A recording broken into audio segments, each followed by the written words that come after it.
सिद्धू मूसेवाला हत्याकांड में AN-94 का इस्तेमाल। AN-94 से ही छलनी कर दिया गया मूसेवाला का सीना। हत्यारों ने AN-94 का किया इस्तेमाल, AK-47 पर नहीं था भरोसा।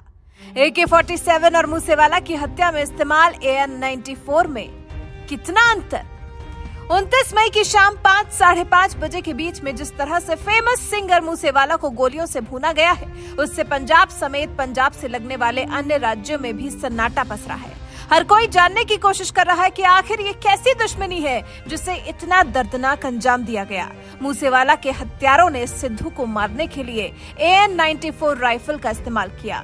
AN-94 का नाम ही भारी है और उसके बाद इसका इस्तेमाल जब किया गया तो ये कैसी खुन्नस थी कि किसी और हथियार पर हत्यारों को भरोसा ही नहीं था।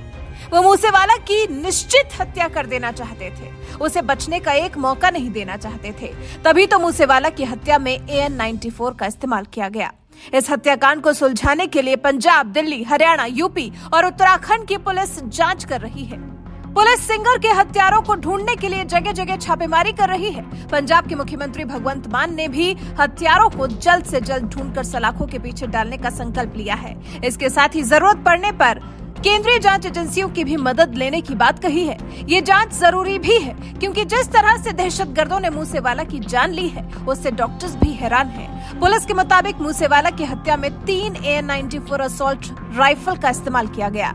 मानसा के सिविल अस्पताल में जिन 5 डॉक्टरों के पैनल ने मूसेवाला का पोस्टमार्टम किया तो उनके शरीर में 2 दर्जन से ज्यादा गोलियों के निशान पाए गए हैं। हमलावरों ने करीब 30 राउंड फायरिंग की थी और ये सब हमलावरों ने चंद मिनटों में कर डाला। असल में मूसेवाला की सुरक्षा में मौजूद सुरक्षा कर्मियों के पास AK-47 राइफल थी। ऐसे में हमलावरों ने न सिर्फ उनके अकेले होने का इंतजार किया बल्कि AK-47 से भी पावरफुल AN-94 असॉल्ट राइफल का इस्तेमाल कर मूसेवाला की हत्या का फुल प्रूफ प्लान तैयार किया। क्यों खास है AN-94 राइफल? AN-94 की एक खासियत जो उसे बाकी सभी तरह के राइफल से अलग बनाती है वो ये कि इसमें बर्स्ट फायर करते वक्त 2 गोलियां एक साथ निकलती हैं। इसी वजह से सामने वाले को एक साथ 2 गोलियां लगती हैं, जिसका मतलब साफ साफ ये है कि अगर AN-94 से हमला होता है तो सामने वाले का बचना नामुमकिन हो जाता है। सिद्धू मूसेवाला के साथ भी तो यही हुआ। गन्स फैंडम के मुताबिक AN-94 एवटोमैट निकोनोवा मॉडल 1994 है। इसके चीफ डिजाइनर गेनाडी निकोनोवा के नाम पर है इसका नाम। AK-47 को रिप्लेस करने के लिए इसे बनाया गया था। इस रूसी राइफल से हर मिनट 900 मीटर प्रति सेकंड की रफ्तार से निकलती हैं गोलियां। AN-94 से हर मिनट 600 राउंड गोलियां की जा सकती हैं फायर। 700 मीटर फायरिंग रेंज वाली AN-94 से बर्स्ट मोड में दागी जा सकती हैं 1800 गोलियां। AN-94 में 30 से 45 कारतूसों वाली मैगजीन लगती है। 60 राउंड वाली मैगजीन लगाई जा सकती है। AN-94 असॉल्ट राइफल का वजन 3 किलो 850 ग्राम है, लंबाई 943 मिलीमीटर है। अब जानते हैं अंतर। AK-47 और AN-94 में क्या है अंतर?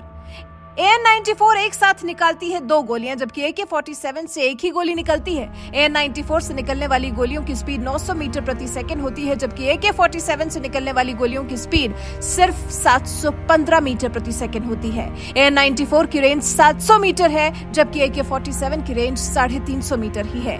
AK-47 राइफल से करीब 1 किलो कम है AN-94 राइफल का वजन। AN-94 का वजन जहां 3 किलो 850 ग्राम है तो वहीं AK-47 का वजन 4 किलो 800 ग्राम है। इन सब खासियतों के बाद भी लेकिन रूसी सेना को यह राइफल रखने में परेशानी होती है क्योंकि इस राइफल का रख रखाव का खर्चा काफी ज्यादा आता है। इसलिए रूसी सेना ने इसके इस्तेमाल को फिलहाल बंद कर दिया है।